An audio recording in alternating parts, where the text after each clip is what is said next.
புலம்பலின் சுவர். ஓகே, புலம்பலின் சுவர்னு சொல்லுவாங்க தமிழ்ல. அப்போ அது என்ன பண்ணுவாங்கன்னா, அங்க இருக்கிற யூத ஜனங்க உள்ள போகும்போதே நம்ம ஒரு தொப்பி போட்டுக்கணும். இத்தினோண்டு ஒரு தொப்பி கொடுப்பாங்க, நடுவு தலையை மட்டும் மூடும். அந்த தொப்பி இல்லைன்னா உள்ள விட மாட்டாங்க. அந்த தொப்பியெல்லாம் மாட்டிட்டு நானும் ஸ்டைலாக பின்னாடி நான் சொல்லிட்டேன், கேமராவெல்லாம் சொல்லிட்டு எடுங்க. நான் எதுக்கு சொன்னேன்னா, நம்ம டிசைன் காட்டுறதுக்கு இல்லை, பாட்டில் போடுறதுக்கு. அதுக்காக தான் நான் சொன்னேன், இப்படி ஆங்கிள் இப்படி எடுங்க, அப்படி எடுங்க, நான் இப்படி திரும்ப அதெல்லாம் பார்த்து எடுங்க. நம்ம டிவிடியில் இருக்கும், அந்த ஒரு பாட்டில் வரும். அப்போது கவனிக்கிறீங்களா, அங்கே போனால் இந்த தொப்பி போட்டுக்கிட்டு எல்லாம் நிறைய பேர் நிற்கிறானுங்க அந்த செவரில். நிறைய பேர் நின்றுட்டு என்ன பண்ணுறாங்க தெரியுமா, அந்த செவத்தில் யாராவது ஒருத்தர் வாங்கலை, இங்கே வாங்க, இப்படி திரும்புங்க. இவன் தான் செவருன்னு வச்சுக்கோங்க. இப்போதைக்கு இதோ இப்படியே இடிச்சுக்கிட்டு இருக்கானு. நான் போய் பார்த்தேன், இப்படி அங்கேருந்து வேற வீடியோ பின்னாடி எடுக்கிறாங்களான்லாம் பார்த்துக்கிட்டேன். பார்த்தா எல்லாம் முட்டிக்கு நிற்கிறானு. செவரு மாதிரி செவரா அப்படி இப்படியே முட்டிக்கிட்டு இருக்கிறான். அப்புறம் தான் புரிஞ்சது எதுக்கு முட்டுறாங்கன்னா, இன்னும் அனுப்பப்பட்ட மேசியா வரவே இல்லையேன்னு. அப்ப நானும் என்ன தெரியுமா பண்ணேன், நானும் முட்டினேன். அந்த வீடியோ எடுக்கிறவர் யோசிச்சிருப்பார், பாஸ்டர் இந்த சீனெல்லாம் நம்ம கிட்ட சொல்லவே இல்லையே ஷூட்டிங்ல. நானும் முட்டினேன். நான் சொன்னேன், ஆண்டவரே, இந்து தேசத்துல தமிழனா பிறந்த என் கண்ணை திறந்தவர், என் பாவம் ஊர்லயே பிறந்தவர், அவனுடைய கண்ணை நீர் திறக்கலையே, ஆனா என் கண்ணை திறந்ததுக்காக உமக்கு நன்றி ஆண்டவரேன்னு. அதனால அவங்க என்ன பண்ணாங்க, அந்த நாட்கள்ல அனுப்பப்பட்ட மேசியாவை தள்ளிட்டாங்க. என்ன பண்ணிட்டாங்க, சத்தமா சொல்லுங்களேன், சொல்லுங்களேன், தள்ளிட்டாங்க. தள்ளினாலும் வேதம் சொல்லுகிறது, தள்ளப்பட்ட கல்லே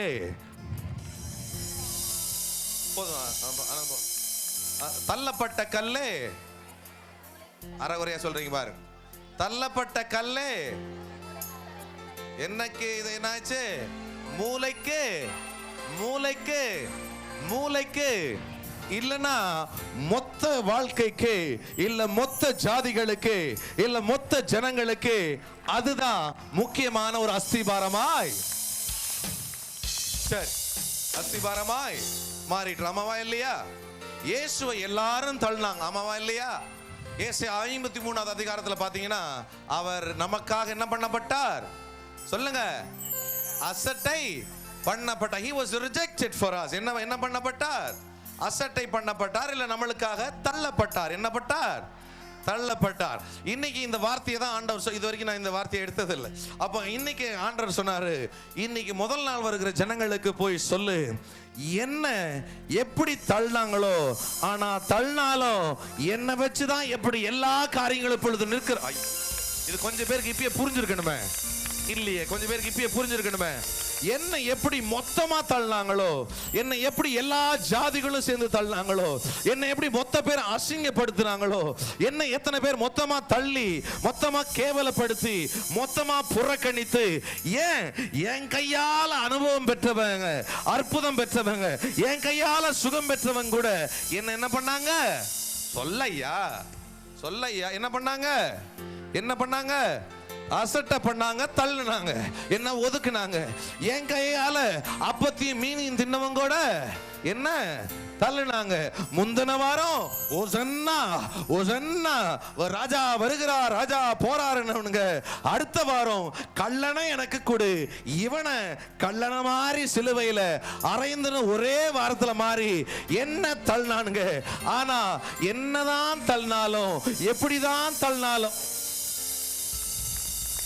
என்னதான் தள்ளினாலும், எப்படிதான் தள்ளினாலும், எப்படி என்ன தள்ளப்பட்ட கல்ல, எப்படி இப்பொழுது நான் ஒரு மூளைக்கல்லாய் சபைகளுக்கு, ஜாதிகளுக்கு, ஊழியங்களுக்கு, ஊழியக்காரர்களுக்கு நான் எப்படி ஒரு அஸ்திபாரமாய் நின்று, கற்பாறையான என் மேல எவன் வந்து நின்னாலும் அவனுடைய பேக்ரவுண்ட் எப்படி இருந்துச்சோ, அவனுடைய சைட் கிரவுண்ட் எப்படி இருக்குதோ, கற்பையான கிறிஸ்துவின் மேல நிற்கும் போது 1000 பேர் சுனாமியில எப்படி அடிச்சிட்டு போனாலும், இல்ல 10,000 பேர் எப்படி அடிச்சிட்டு போனாலும், அந்த கல்லின் மேல் நிக்கிறவன் எப்படி அசைக்கப்பட மாட்டானோ, அதை போல ஏன் ஜனங்களை பார்த்து சொல்லு, ஒருவேளை வாழ்க்கையில தள்ளப்பட்டிருக்கலாம்,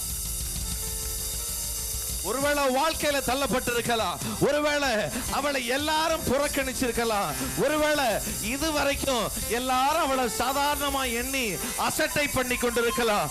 ஆனா தள்ளப்பட்ட ஜனங்களுக்கு, தள்ளப்பட்ட பிள்ளைக்கு, தள்ளப்பட்ட ஊழியக்காரனுக்கு ஆசையா சொல்லு, யார் யார் தள்ளினாங்களோ அத்தனை பேரும் பார்க்கிற மாதிரி ஏதோ ஓரத்தில் இருக்கிற கல்லாய் அல்ல, ஏதோ தள்ளப்பட்ட ஒரு கல்லாய் அல்ல, மூளைக்கு.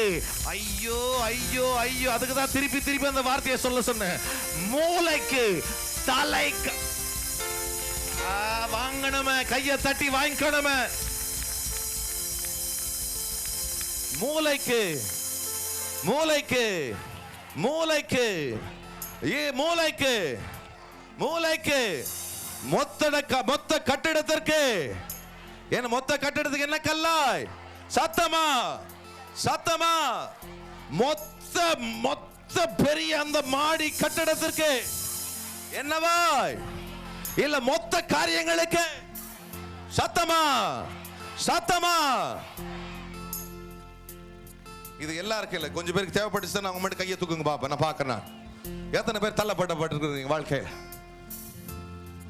ஒதுக்கி வைக்கப்பட்ட பிள்ளைங்க இல்ல, ஆண்டவருடைய ராஜ்யத்துல நம்ம மூளைக்கு தலைக்கல்லா இருக்கணும்னு ஆசைப்படுற பிள்ளைங்க. ஏன்னா அந்த கார்னர் ஸ்டோன் தான் என்ன பாருங்க பாப், கார்னர் ஸ்டோன் தான் இந்த சைடும் பாக்கும், இந்த சைடும் பாக். ஐயோ, யாருக்கா புரியுதா? இந்த சைடும் பாக். ஆமாவா இல்லையா? சொல்லுங்களேன், ஒரு ஆமீன் சொல்லுங்களேன், சொல்லுங்களேன். அந்த கல்லை, அந்த பழைய நாட்கள்ல அந்த கல்லை, அந்த மூளை கல்லை வைக்கிறதுக்கு முன்னாடியே டெஸ்ட் பண்ணுவாங்க. என்ன பண்ணுவாங்க? சத்தமா சொல்லுங்களேன். சோதிச்சு பார்ப்பாங்க. என்ன பார்ப்பாங்க? சத்தமா என்ன பார்ப்பாங்க? சிலர்லாம் யோசிச்சிங்க, ஏன்டா அந்த சோதனை வந்துச்சுன்னு தானே யோசிச்ச, அது மட்டும் வராம இருந்தா நல்லா இருக்கும் தானே யோசிச்ச. இன்னைக்கு ஆண்டவர் உனக்கு பதில் தருகிறார். நீ சோதிக்கப்படாம இருந்தா கற்களில் ஏதோ ஒரு கற்களா இருந்திருப்பாய். You gotta get it. You gotta get it in your spirit. சோதிக்கப்படாம இருந்திருந்தீனா நீ அந்த கும்பலோட இந்த ரோட்ல எல்லாரும் கல்ல தூக்கி போறது, அந்த கருங்கல்ல தூக்கி போட்டு ரோடு போடுறதுக்கு போட்டிருப்பாங்க பாருங்க, குவிச்சு வச்சு. அந்த குமியல்ல நீ ஏதோ ஒரு கல்லா இருந்திருப்ப. ஆனா சோதிக்கப்பட்ட நீ, oh my God, am I talking to the real people? ஏன் ஆண்டவர் அதை அனுமதிச்சார்னா, அப்படி அந்த டெஸ்டிங் பீரியட் நீ தாண்டி வந்தாதான் நீ உன்னை வச்சு நீ கற்பாறையான கிறிஸ்துவின் மேல நிற்கிறது போல உன் மேல சில காரியங்களை கட்ட விரும்ப. கொஞ்சம் பேருக்கு தேவையாச்ச வாங்கிக்கைய நல்ல கைகளை தட்டை.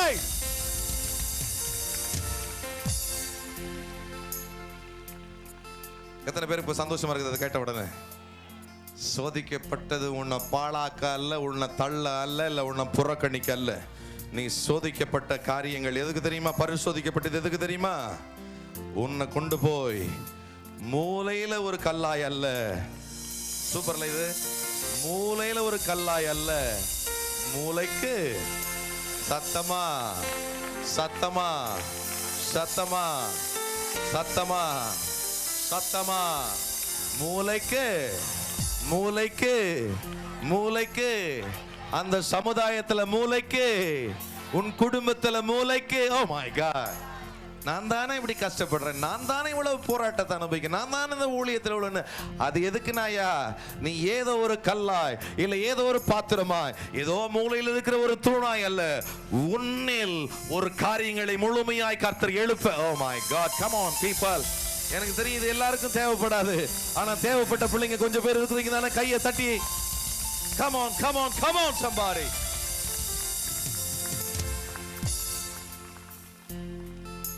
சார், அப்ப எப்படி பாஸ்டர்?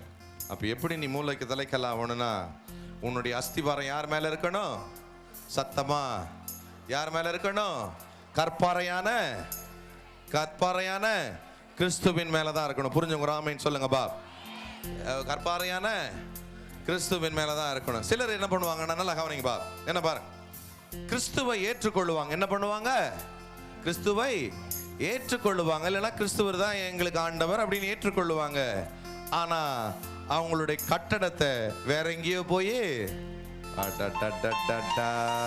புரியுதா நான் சொல்றது? யாருக்காவது சொல்லுவாங்க, நாங்க ஆண்டவரை ஏத்துக்கிட்டோம், நாங்க 15 வருஷமா சர்ச்சுக்கு போறோம், எங்களுக்கு இயேசு ரொம்ப பிடிக்கும், இயேசுவும் பிடிக்கும், அவங்களும் பிடிக்கும், இவங்களும் பிடிக்கும். அப்படின்னா என்ன அர்த்தம்?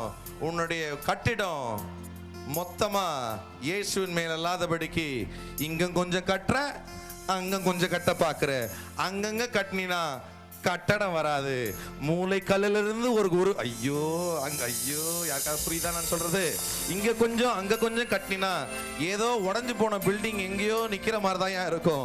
ஆனா மூளையில இருக்கிற ஒரு மூளையில இருக்கிற ஒரு தலைக்கல்லா ஒரு இடத்துல ஆரம்பிச்சு அதுல இருந்து அப்படி எழுப்பி இப்படி எழுப்பி இப்படி எழுப்பி இப்படி எழுப்புனா தான் முழுமையான ஒரு கட்டடம். யாருக்காவது புரியுதா நான் சொல்றது? முழுமையான ஒரு கட்டடம் அமையும். ஆமாவா இல்லையா? சொல்லுங்க ஐயா, சொல்லுங்க ஐயா. சிலர் இருக்கிறாங்க, நாங்க இயேசு எங்களுக்கு ரொம்ப பிடிக்குங்க, I love Jesus, you know, I love him so much, you know. நெஞ்சில பெரிய சிலுவை தூங்கும், பார்த்துருக்கீங்களா? வெளிநாட்டுல எல்லாம் அப்படி அவன் இயேசு கிறிஸ்துனாலே அவனுக்கு மைண்ட்லயே இருக்கா. ஆனா யாரையாவது ஏதாவது ஒன்று நடந்துச்சா, ஓ ஜீசஸ் கிரைஸ்ட் அப்படின்னுவான். பார்த்துருக்கீங்களா? கேட்டிருக்கீங்களா? அது மாதிரி நடுவில் சொல்லுவான். ஹல்லேலூயா. கவனி, அப்படி நம்ம கட்டவே முடியவே முடியாது. அப்ப எப்படி பாஸ்டர் மூலையில தலைக்கல்லாய்? அப்ப இயேசுதான் உனக்கு தலைக்கல்லா இருக்கணும்னு நீ ஆசைப்பட்டினா, அவரை நீ உண்மையாகவே ஒரு இதயத்தில் வச்சினா, சும்மா வாயில சொல்றது மட்டும் இல்ல, உன்னுடைய செயல்கள், உன்னுடைய வார்த்தைகள், உன்னுடைய நடவடிக்கைகள், உன்னுடைய சிந்தனைகள் சகலமும் இயேசுவை குறித்ததாய், இயேசுவை ஒத்துனதாய், இல்லை இயேசுவின் சித்தத்துக்குரியதாய் இருக்கும்போது அவர் உனக்கு மூளைக்கு தலைக்கல்லா. ஐயோ யாருக்காவது வேணுமா அந்த மாதிரி? அதனாலதான் ஒருவேளை உன் குடும்பத்தில் இது வரைக்கும் ஒரு ஸ்டெடினஸ் இல்லாம, நல்லா கவனிங்க.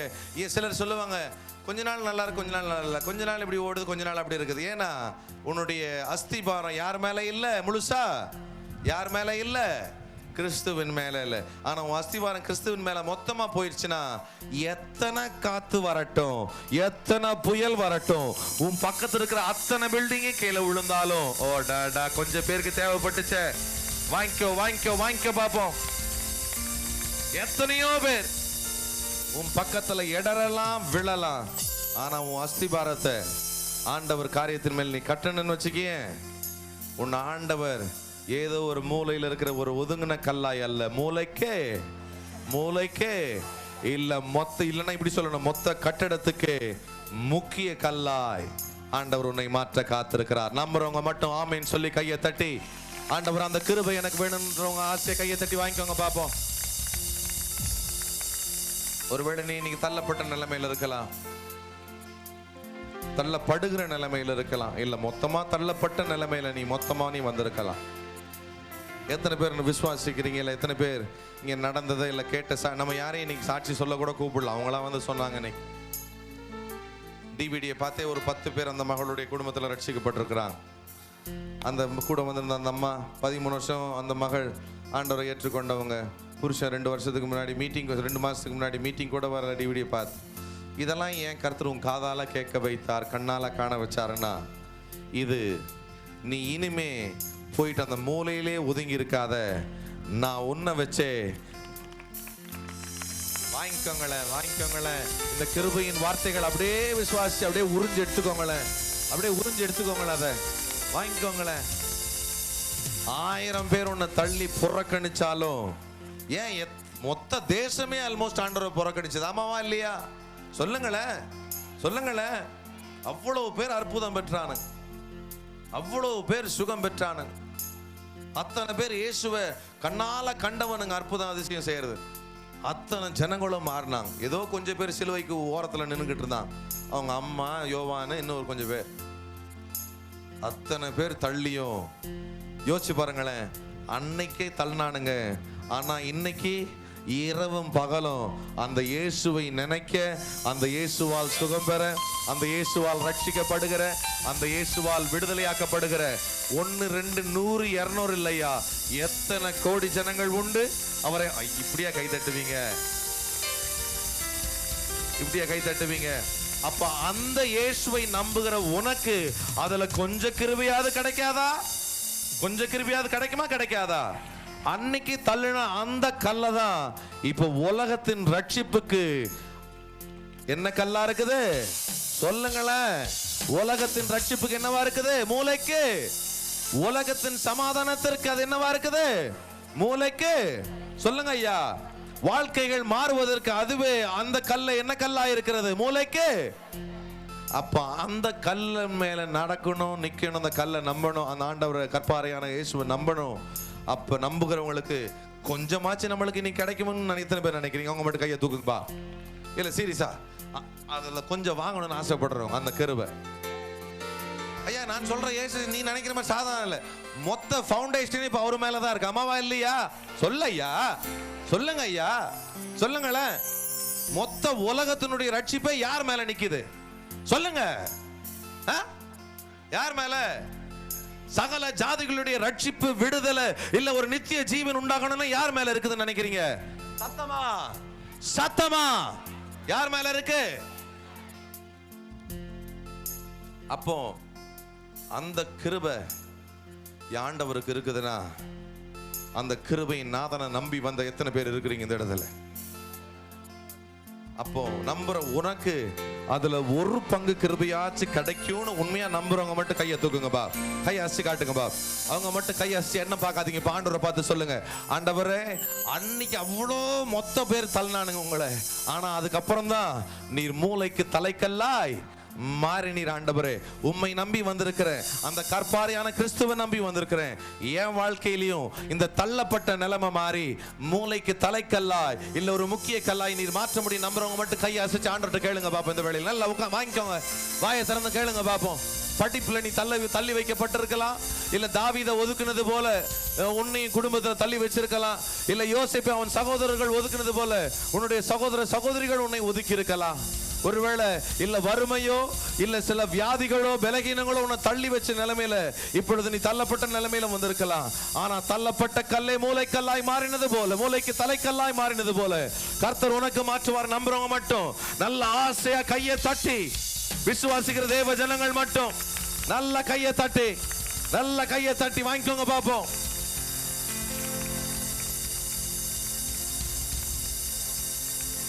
நல்லா இன்னும் கூட ஆசையா.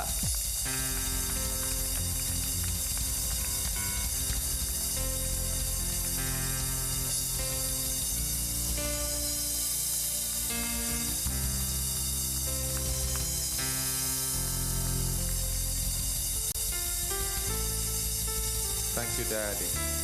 Thank you, Daddy. Thank you, Dad. எல்லாரும் எழுந்து நிற்போம். அந்த வேளையில் அந்த கிருபையை வாங்கறதுக்கு ரெடியா வந்திருந்தீங்க தானே? அந்த முதல் பங்க வாங்க வந்த பிள்ளைங்க கொஞ்சம் பேர் இருக்கிறீங்களா? ஆசையா இருக்கிறீங்களா? ஆசையா இருக்கிறீங்களா? ஹல்லேலூயா. அந்த முதல் பங்கு என்னையா உங்களுக்கா? இது யோசிச்சுட்டு வந்தீங்களா இல்லை மீட்டிங்கில் வார்த்தையை கேட்க கேட்க மனசில் தோணுச்சா? வார்த்தையை கேட்கும்போது மேலே வாங்க ஒரு செகண்ட். அவர் காசு கொடுத்ததுனால நான் அவரை மேடை கூப்பிடல. அவரோட கூட வந்தவங்களும் வாங்கய்யா, அவர் வாங்க, முதல்ல வாங்க. இல்லை அவர் விசுவாசத்தை நான் பாராட்டுறேன். நான் அவர் எவ்வளோ உள்ள இருக்குன்னு தெரியல, நிறையா தான் இருக்குது.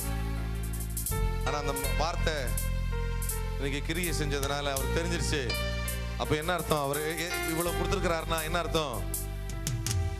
இதை விட பெரிய பங்கு எனக்கு ஒண்ணு இருக்குது. இப்படியா?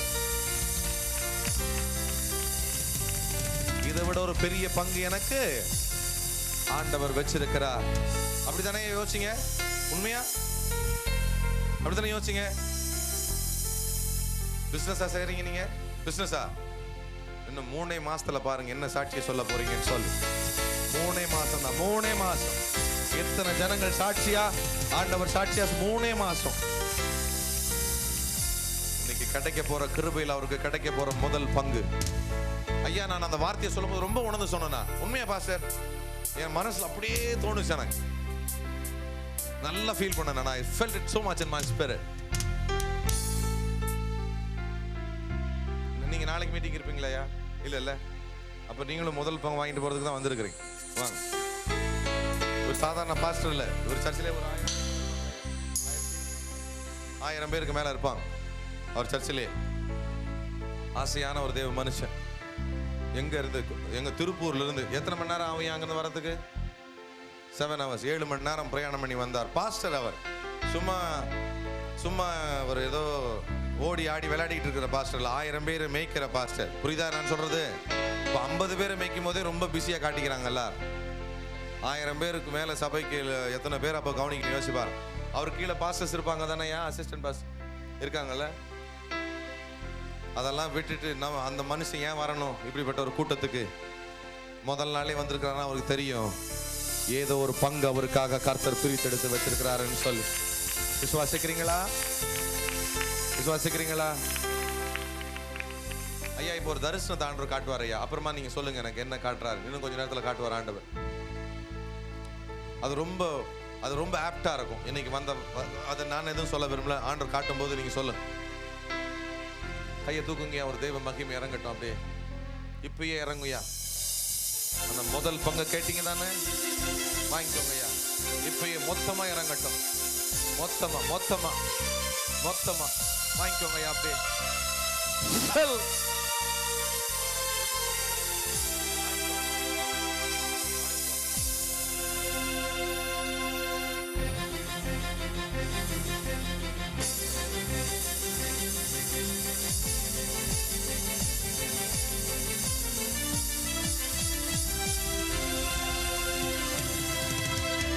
வாங்கறது ரெடி ஆகிட்டீங்க தானே? நார்மலாக நம்ம தமிழ் ஆளுங்க வெக்கப்படுவாங்க இப்படி எல்லா கூட்டத்துக்கு முன்னாடி வந்து அப்படி கொடுக்க. வெளிநாட்டு இது சகஜம். அது நம்ம நல்ல வார்த்தை வரும்போது பிரசங்கத்தில் நல்ல அக்னியான இல்லை அவங்களுக்கு ஏற்ற வார்த்தை வரும்போது அப்படியே காணிக்கு கொண்டு வந்து அந்த பலிபீடத்தில் வச்சுட்டு போயிட்டே இருப்பாங்க. பார்த்துருக்கீங்களா யாராவது டிவியில் அந்த மெசேஜ், அந்த வெளிநாட்டு அந்த மெசேஜ் பார்க்கும்போது தெரியும் உங்களுக்கு. நான் அதுக்கு காசெல்லாம் கொண்டு வைங்களா சொல்லலை. நீ வாங்கிக்கிட்டு போனாலே போதான் தான் என்னுடைய மனசு. கையை தட்டி வாங்குங்களேன். அந்த முதல் பங்க ஆண்டவர் வந்தப்போ உனக்கு சொன்னார் தானே, நீ மீட்டிங்க்கு வந்த பிறகு கர்த்தர் அதை தயார் பண்ணல. மீட்டிங்க்கு என்னைக்கு போகணும்னு யோசியோ. வாங்கிக்கோங்களேன் வாங்கிக்கோங்களேன்.